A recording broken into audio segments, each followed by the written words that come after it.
Bueno, de nuevo, buenos días. Vamos a compartir pantalla. ¿Ya han visto los videos de apoyo para estos temas? Esta presentación no la ha subido al campus, ¿verdad? Sí, no está. Voy a No la he corroborar. Ah, sí está. Lo que pasa es que de pronto no está visualizada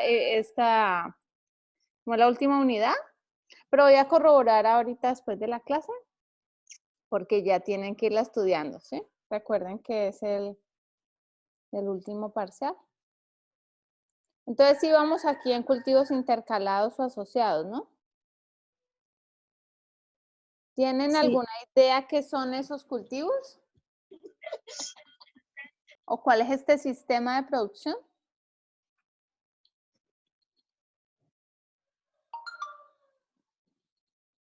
Cultivos que se ayudan mutuamente. Sí, sí, tiene mucho que ver. ¿Qué otra cosa?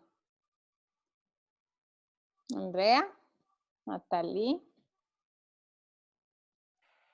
No sé, que son, no sé, combinados o algo así. Y son de varios. En agroecología hay una particularidad y es que nunca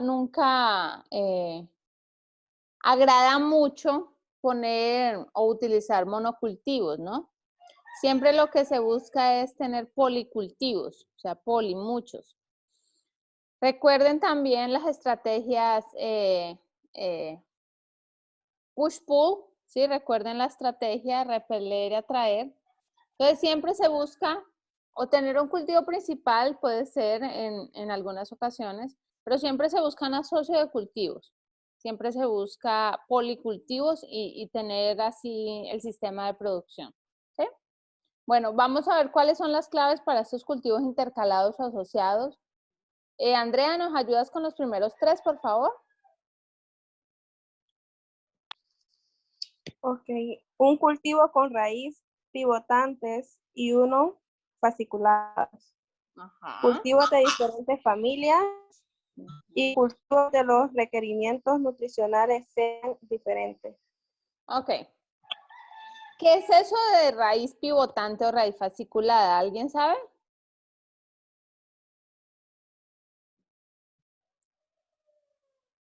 ¿Alguna sabe? ¿Tienen alguna idea? ¿Ustedes ven algo de taxonomía de plantas? Sí lo vimos, Lick, pero yo sinceramente no me acuerdo, pero sí sé que vimos los tipos de raíces. Oh, excelente. Eso es importante, muchachas. Es importante porque de acuerdo a ese sistema de raíces, entonces, por ejemplo, en esos cultivos intercalados o asociados, es importante tenerlo en cuenta, ya que, por ejemplo, tener un cultivo intercalado o asociado, uno que sea raíces pivotantes, o sea, una raíz que va profunda, es una raíz de anclaje, ¿sí? Especialmente como qué, como los árboles. Árboles y varios arbustos también tienen raíces pivotantes. Entonces, es una raíz de anclaje, frutales, arbustos, maderables, ¿sí? Entonces, eso se pondría en asocio con un cultivo que tenga una raíz fasciculada. Entonces, las raíces fasciculadas son, por ejemplo, raíces de plantas de porte bajo normalmente, ¿sí? Como por ejemplo las hortalizas. La mayoría de hortalizas tienen raíces fasciculadas. Y como les decía, raíces pivotantes, árboles o arbustos. Ahora, esto de cultivos de diferentes familias es importante. Recuerden en taxonomía básica que todas las plantas pertenecen a una familia, ¿sí? A un género, a una especie, entonces a un orden. Entonces todo tiene como su clasificación y su organización, ¿sí? Todo tiene su orden y eso se le llama taxonomía. Entonces, esta es taxonomía vegetal. Entonces, cuando uno pone cultivos con plantas de diferentes familias, entonces hay menos probabilidades de ataques y de llegar a haber un ataque de plagas, entonces no te va a arrasar con la misma, o con todos los cultivos, porque al ser de la misma familia, entonces es muy propenso a tener las mismas plagas, ¿no? Por ejemplo, hay una asociación, un asocio, que la gente a veces no le presta atención, pero si usted tiene, por ejemplo, musáceas, las musáceas son el plátano, el banano. Si usted tiene musáceas, no es bueno, no es buena idea ponerle al lado heliconias, ¿sí? ¿Por qué? Porque también son musáceas. Entonces, posiblemente alguna plaga de la heliconia se le pase al plátano o al banano, o al contrario. Entonces, no es buena idea, pero si usted pone diferentes, entonces sí puede mejorar y puede hacerlo como una estrategia, ¿no? Como una estrategia de defensa, podríamos llamarlo. Cultivos que los requerimientos nutricionales sean diferentes. ¿Esto por qué? Los requerimientos nutricionales, hagan de cuenta que son como lo que necesita la planta. La nutrición es lo que necesita, como es el proceso mediante el cual la planta se nutre, se alimenta. Entonces, recuerden que para eso existen 17 elementos esenciales, ¿sí? Entonces, carbono, oxígeno, hidrógeno, nitrógeno, fósforo, potasio, calcio, magnesio, azufre, todos esos, incluidos el níquel, el boro, el molibdeno. Entonces, todos estos son nutrientes esenciales, los cuales se dividen en macro y micronutrientes. Los nutrientes son muy importantes, son requeridos por las plantas y esos mismos nutrientes, de acuerdo al cultivo, entonces extrae más o menos de uno o menos de otro. Pero si nosotros ponemos cultivos que extraen de igual nutriente, por ejemplo, que dejen, digámoslo así, en carencia el nutriente, ahí volvemos de pronto a las musáceas. Fíjense que las musáceas requieren bastante potasio, ¿sí? Entonces, ese potasio, como lo requiere bastante para toda la producción de la misma, es bastante extraído del suelo. Entonces, no podemos poner aquí banano y después rotarlo o asociarlo o ponerle al lado plátano. O sea, no estaríamos haciendo lo mismo porque son de la misma familia, tiene casi que los mismos requerimientos nutricionales, entonces necesitamos como cambiarlos, ¿sí? Intercambiarlos. ¿Para qué? Para que si uno extraía mucho potasio, el otro entonces extraiga un poco más de magnesio, el otro extraiga un poco más de nitrógeno y así poder ir como equilibrando, aunque hay que luego hacer reposición de elementos, pero poder ir como equilibrando y no dejar el suelo en déficit de los mismos nutrientes siempre. Es por eso que es tan malo estar haciendo monocultivos año tras año, tras año, tras año, tras año. Eso, todo el tiempo, todo el ciclo de ese cultivo, lo que vamos a ver es una extracción de esos mismos nutrientes. Entonces, lo que no estamos permitiendo es un equilibrio de los nutrientes, ¿sí? Eso no lo estamos permitiendo porque siempre la planta está sacando lo mismo. Y más aún se agrava cuando no reponemos nada, ¿sí? Cuando no aportamos materia orgánica, cuando no le ponemos vermicompost a ese suelo. Entonces ahí mucho más se agrava la situación. Ok, Andrea, por favor, ¿me ayudas con las siguientes tres?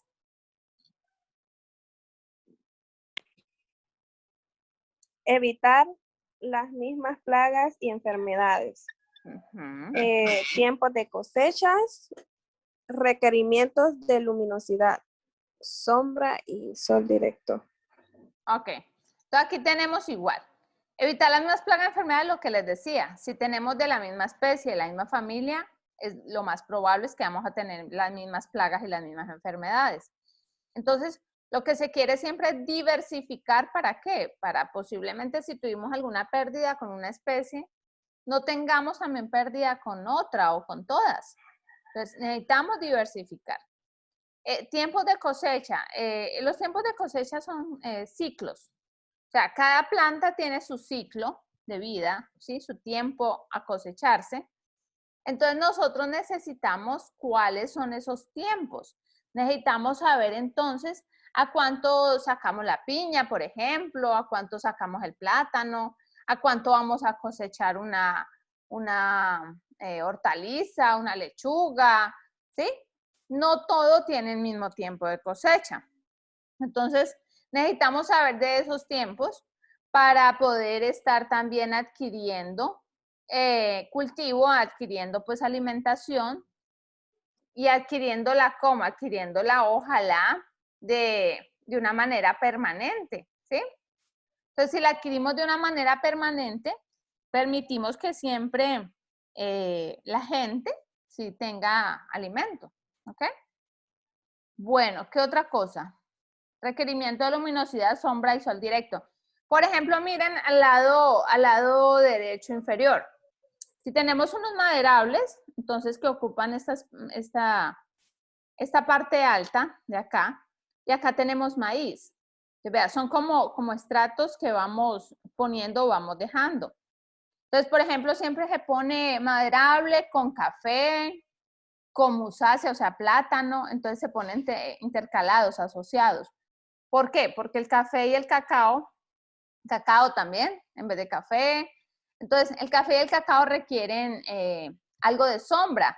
Ojalá como 50% de luminosidad, 50% de sombra. Entonces, cuando se hace eso, utilizamos un árbol que a su vez también vamos a beneficiarnos del mismo. Entonces, utilizamos ese árbol maderable, especialmente es lo que utiliza. Ese se cosecha en muchos años. Pero mientras vamos permitiendo que crezca muy bien nuestro cacao, vamos permitiendo que se dé muy bien el café. Y también tenemos otro cultivo que nos va ayudando como a hacerle algo de sombra y a la vez al ir agarrando algo de dinero, que puede ser el banano o el plátano.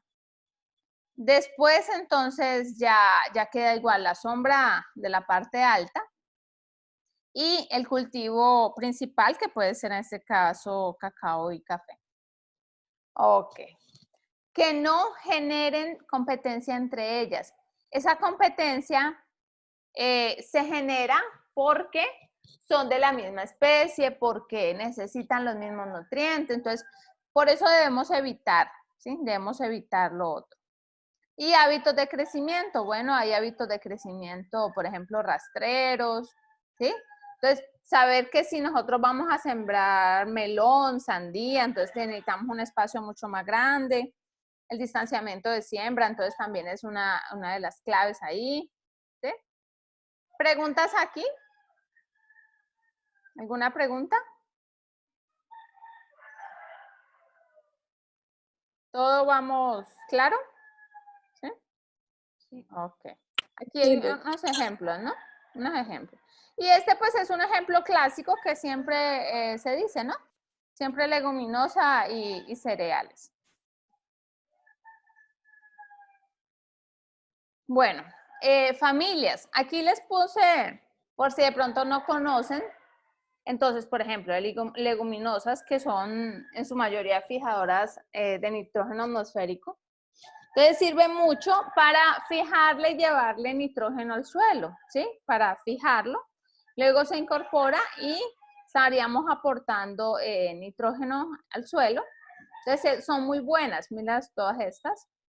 Esta es guandul o gandul, esta es soya, esta es leucadena, esta es, le llamamos guama, ¿sí? Inga. Esto como familias de leguminosas. Miren que aquí les pongo algunas: soya, frijol, arveja, vainita, garbanzo, habas. Otras son cucurbitáceas. Cucurbitáceas, como todas estas. De las cucurbitáceas, entonces tenemos la sandía, tenemos, bueno, yo le llamo zapallo, calabaza. También tenemos este que ustedes le llaman a este, ¿cómo? ¿A este? Yo le llamo estropajo. Yo nunca había visto eso. ¿Nunca había visto esto? Yo lo conozco paste. Eso, paste. Es un paste, pero es un paste natural, ¿no? Sí. Miren, este es el paste en la planta y este es el paste cuando ya se seca. Eso se utiliza para exfoliar. Vino. Sí, sí, pareció un poquito. Pareció un poquito. ¿Sí? Ok, de hecho es familia, ¿no? Es familia. Entonces miren todo, todas esas son cucurbitáceas. ¿Listo? Miren hasta su forma. Miren un melón y miren la sandía, ¿no? ¿Sí? Cucurbitáceas. ¿Ok? Entonces pepino, calabaza, melón, sambo, caupí, bueno. Todas esas son ¿Y este sambo qué es, Liz? Sambo, no sé qué es el sambo. A veces el problema es como con el nombres, como con los nombres vulgares, ¿no? No sabemos qué es, pero lo podemos buscar ya mismo. Sambo, una cucurbitácea. Ya mismo lo vamos a buscar porque vamos a aprender. Voy a aprender de una vez.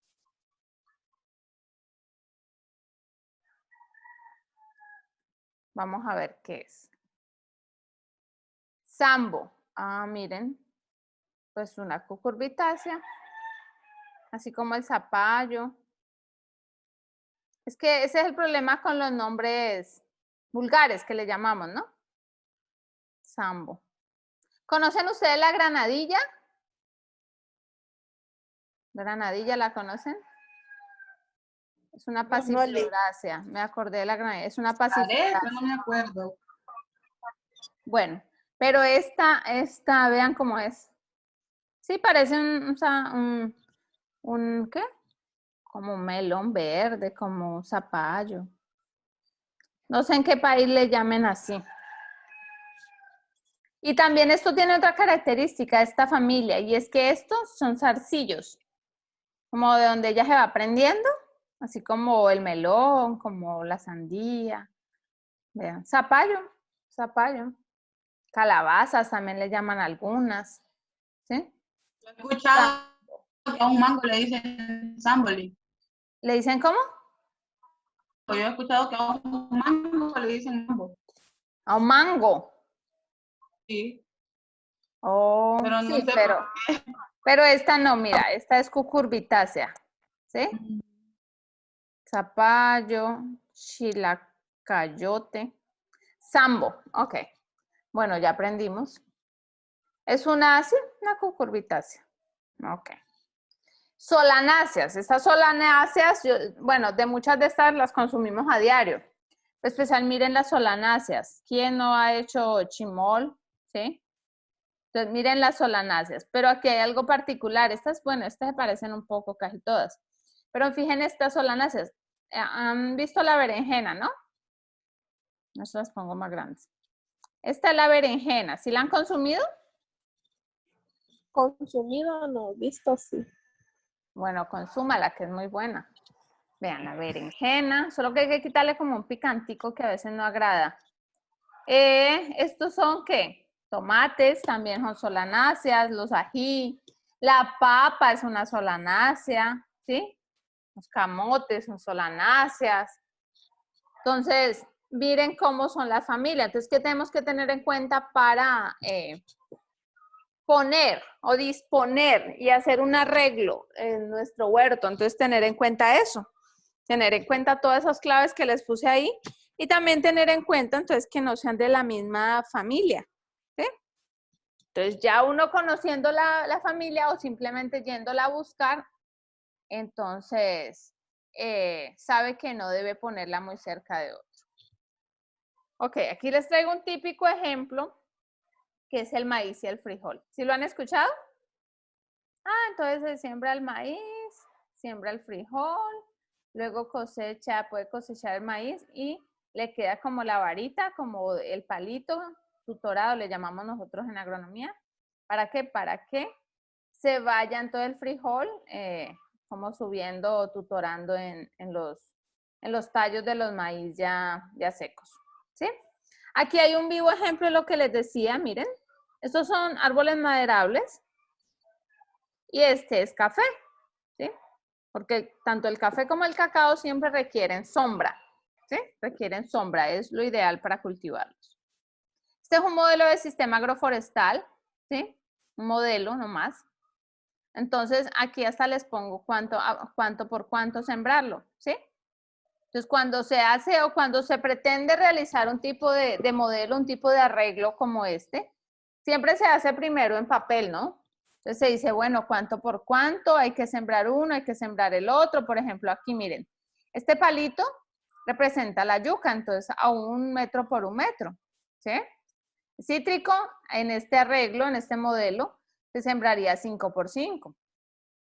El forestal a 5 por 5 también, entonces aquí sería un forestal, o sea, un árbol maderable, seguiría la yuca, luego un cítrico. ¿Sí saben cuáles son los cítricos?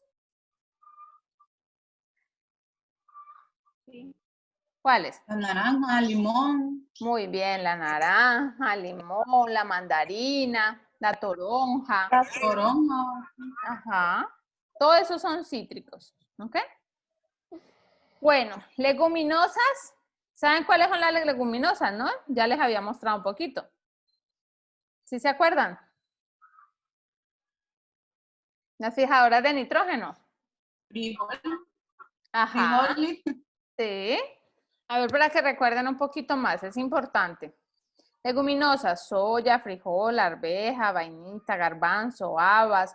Por aquí les puse el guandul, la soya, leucadena, la guama. Todas esas son leguminosas. Y su particularidad y beneficio, gran propiedad es que fijan nitrógeno atmosférico. Ok, miren que en este arreglo también tenemos cacao, sembrado también 5 por 5 aquí. ¿Sí? Bueno, entonces es un arreglo, es como un ejemplo para que lo vayan viendo. Aquí tenemos otro ejemplo, sistema agroforestal. Aquí tenemos pastos, pero tenemos todo el ganado y tenemos los maderables. ¿Sí? Aquí les dejo el distanciamiento, si les interesa y necesitan de pronto hacer algún tipo de proyecto en el cual vayan a poner cultivos asociados o intercalados. Entonces ya saben, ¿sí? El distanciamiento es esto, de la distancia entre uno y otro, ¿sí? Ese es el distanciamiento. Entonces, ¿el distanciamiento de qué depende? Bueno, del porte de la planta, de todo el sistema, de cómo ella se desarrolla, de qué necesita, ¿sí? Entonces, obviamente aquí en todos los forestales, pues aquí necesita más, ¿no? ¿Sí? Entonces, por eso a 5 por 5, al igual que el cítrico, porque su copa pues se va a ver, van a ver necesidad de más desarrollo y para una buena producción. Aquí les dejo también la cosecha, ¿sí? A cuánto tiempo se cosechan las cosas, entonces para que lo tengan en cuenta, ¿ok? ¿Preguntas entonces con los cultivos asociados o intercalados? ¿Preguntas?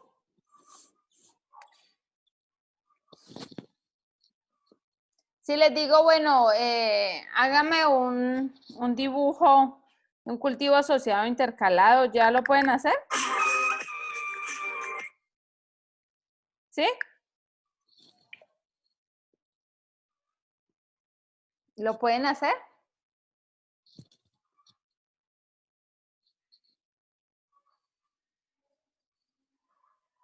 Jovencitas. Yo no ligue, explícamelo otra vez, porfa. Primero dime qué no entendiste, porque uno nunca deja de entender todo. Dime qué no entendiste. ¿Cómo fue la Es pregunta que dijo? como que me conecté muy tardecito, entonces no. Pero, ¿qué entendiste? ¿O desde dónde no viste? ¿O qué? Pues cuando me conecté estaban diciendo, estaba preguntando algo que no sé de qué era. Bueno, hagamos algo. Como estoy grabando, entonces vas a ver, de pronto, si apenas llegaste, vas a ver las explicaciones anteriores y entonces luego me preguntas, ¿listo? Está bien, Nick. Porque si apenas llegaste, entonces sería explicarte todas las 3 diapositivas anteriores. Y así Sí, no. yo voy a buscar el para verlo. Ok. Bueno, entonces sigamos.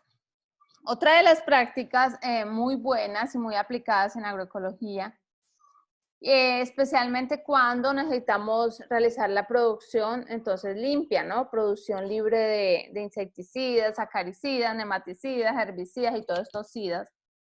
Entonces, recurrimos a estos caldos, se llaman caldos minerales, ¿sí? ¿Por qué caldos minerales? ¿Por qué creen ustedes? ¿Por qué creen que se llaman caldos minerales?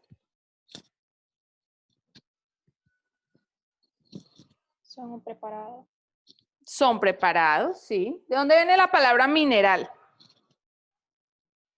¿Dónde están los minerales?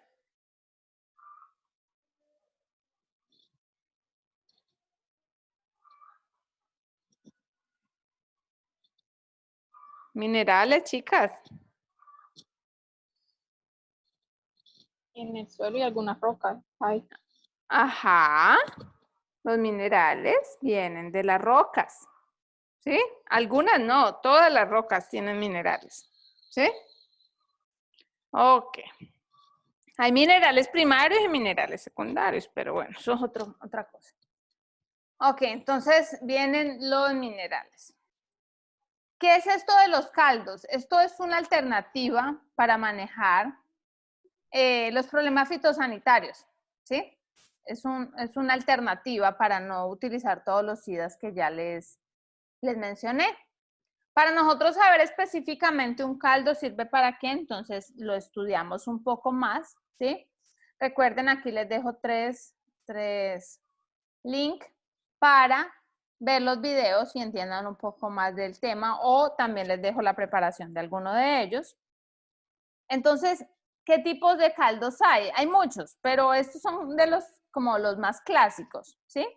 Caldo ceniza, supermagro, sulfocálcico. Este tipo de caldos, entonces, ayudan muchísimo después de su preparación y reposo, y también su mezcla, porque hay que, digámoslo así, como diluirlos para aplicarlos, asperjarlos en la planta. Entonces, después de eso, tienen una efectividad de acuerdo a la aplicación, la forma de aplicación, ¿sí? Cómo hace la aplicación, cuándo, ¿sí? Y de acuerdo también a lo que está atacando, ¿no? No todos sirven para todo, ¿sí? Entonces aquí les dejo un poco sobre los caldos para que los miren, ¿sí? Los miren. Recuerden que en cualquier pregunta, entonces me la remiten. Ok, el compostaje. Compostaje, que recuerdo solamente hicieron, 2 de ustedes hicieron el video, ¿no? De la composta. ¿Sí? No entiendo por qué, si era algo tan sencillo, pero bueno. Entonces, ¿qué es el compostaje Sí. para ustedes? ¿Sí? Dime. No, ya no. Bueno. ¿Qué es el compostaje para ustedes?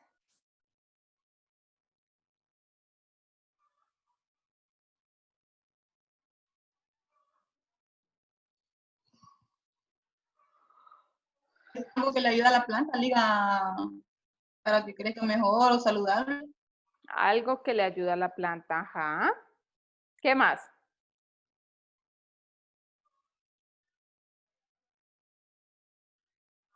¿Qué más?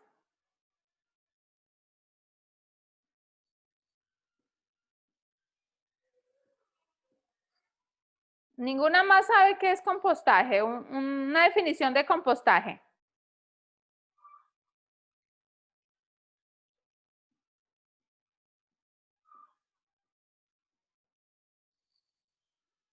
Recuerden que todo esto va a ser evaluado. Compostaje, por ejemplo, una definición. Es un proceso. Dime, ¿quién iba a hablar? Que es el producto que obtenemos al reciclar los desechos orgánicos, Ajá. y que pueden ser también de origen animal, como por ejemplo las cáscaras de huevos. Ujú. Usted nos había dicho Los que también huesos. podíamos, sí, agregarle eso. Sí, los huesos. Incluso podríamos agregar las lombrices californianas que nos mencionó usted, para Ajá. que todo lo vayan. ¿Qué se llaman cómo? Lombricompost. Lombricompost o vermicompost es el proceso, pero ¿cómo es el nombre científico de las lombrices? de las lombrices rojas californianas? ¿Cómo es el nombre científico? ¿No es Eisenia. lombrigumo? No. ¿Cómo, Eisenia Daniela? foetida. Muy bien, Eisenia foetida. Fíjense que es muy importante que tomen apuntes, ¿sí? Los apuntes son bien buenos, son básicos. Ya les dije cómo podían estudiar, ¿no? Para cada uno de estos temas, que es el objeto de evaluación de este tercer parcial. Para cada uno de los temas, amplíen los temas, ¿sí? ¿Qué significa eso, ampliar los temas? Bueno, pónganse a cada tema, sáquenle resumen, véanse los videos, hagan lectura de cada tema. Luego, si hay cosas que ya de verdad no encontré, no entendí, no leí, no vi, me preguntan, ¿sí? Pero de cada tema hagan sus resúmenes, sáquenle, digamos, el por qué hacer esa práctica, cómo se hace práctica, qué beneficios trae, qué hay que tener en cuenta en ella, cuál es el concepto de cada una, ¿sí? El estudiar de esa forma sistemática les va a ayudar muchísimo, ¿sí? Ok. Entonces, leamos por favor aquí algunos beneficios del compostaje. Leamos, Daniela, por favor. Mejora la salud del suelo y las plantas, reducción de basura, reutilizar nutrientes, aporta nutrientes, materia orgánica del suelo aumenta, la capacidad, allá me olvidó eso, ¿Qué es la MOS, niñas? materia orgánica del suelo. Muy bien. Al tener MOS y al estar aportando MOS, que es la materia orgánica del suelo, aumentamos la SIC. ¿Y qué es la SIC? Capacidad de intercambio catiónico era. Muy bien, la capacidad de intercambio catiónico, pero ¿ella es la encargada de qué? Hay dos palabras básicas cuando les digo ahí, ¿de qué? ¿De qué es la encargada la SIC?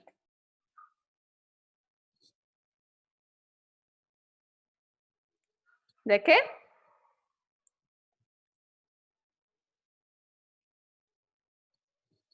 ¿Ah? ¿De No qué? nos acordamos, Vic. No nos acordamos. Y fue pregunta de examen y no me acuerdo. Ah, Liberar ya. cationes, creo que era. Muy bien, liberar, pero Exacto. también Me retener. valió mala, yo creo. Acuérdense que de liberar, pero también de retener. Si ella no retiene, la planta no va a tener comida a largo plazo. Entonces ella tiene que retener, pero también tiene que liberarlo para que la plantica coma. ¿Sí?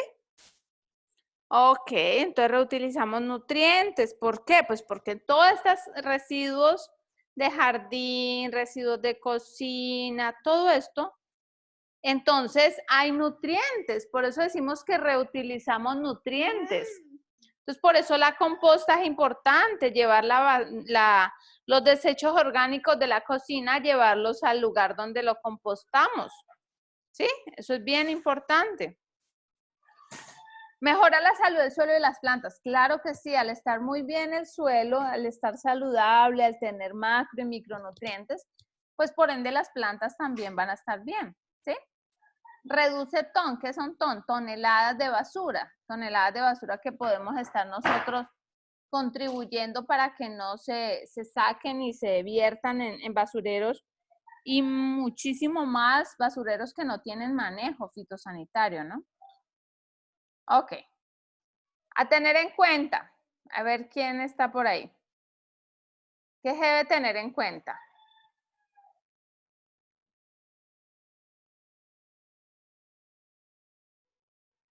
¿Por qué no puedo ver quiénes están? A ver, Daniela. Tener en cuenta la humedad, la diversidad de materiales, repicar, remoción de materiales, porciones utilizar, tiempo de descomposición. Ok, ustedes para hacer su composta tendrían que haber leído, ¿no? Bueno, claro que como solo dos la hicieron, entonces van a leer ahora. Pero todo esto, cuando lean y cuando hagan el estudio de este tema, es necesario que contesten ampliamente cada una de estas cosas a tener en cuenta, ¿sí? Por ejemplo, los porcentajes de humedad en la composta, ¿cuáles son buenos? ¿Qué diversidad de materiales podemos aplicar? ¿Sí? ¿Para qué yo hago un repicado en el proceso de precompostaje, el proceso de compostar? ¿Para qué yo repico los materiales? ¿Para qué creen? Para que sea más fácil la descomposición. ¿Y quién hace esa descomposición? Bacterias, microorganismos. Sí, pero yo siempre les he dicho que hay una clasificación para esos organismos. Los microorganismos. Hay una clasificación y se las pregunté en el anterior examen. ¿Qué clasificación es? Yo siempre se las he hablado. Los micro, los meso y los macro. Muy bien. Micro, meso y macro. Ok. Diversidad de materiales. Entonces, yo, entre más diversos son todos los materiales que yo estoy aportando, entonces muchísima más diversidad va a tener mi composta, ¿no? Más rico va a ser, más rico en nutrientes. Remoción de los materiales. ¿Por qué creen que hay que remover los materiales?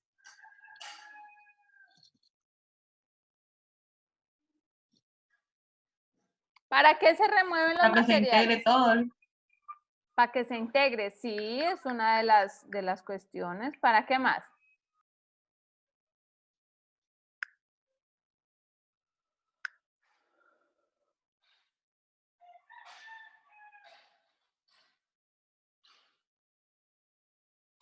¿Ah?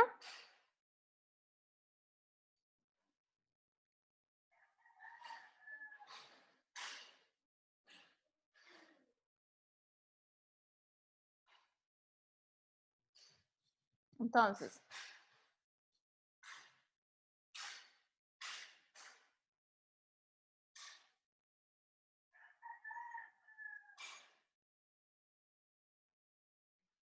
niñas.